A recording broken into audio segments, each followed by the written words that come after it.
TV Bulandsena news network, रोकठोक Marathi number 1 channel. महाराष्ट्राच्या राजकारणात महत्त्वाची बातमी.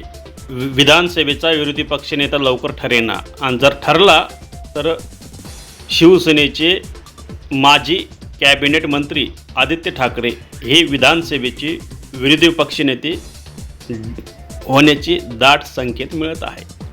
पण मात्र सत्ताधारी पक्षावरती आरोप करणारे विरोधक खऱ्या अर्थाने त्यांना लवकर विरोधी पक्षनेते पदसुद्धा भेटत नाही. आता मात्र विधानसभेच्या अध्यक्षाने 49 आमदारावरती विरोधी पक्षनेते पद देण्याचे संकेत दिले आहेत. तसा शब्दच आता त्यांनी दिलेला आहे. पण आता त्याच्यामध्ये सुद्धा 3 पक्षामध्ये विरोधी पक्षनेते पदासाठी रस्सीखेच सुरू आहे. काही जण म्हणतात 1.5 वर्ष मग आमचा व्हायला पाहिजे.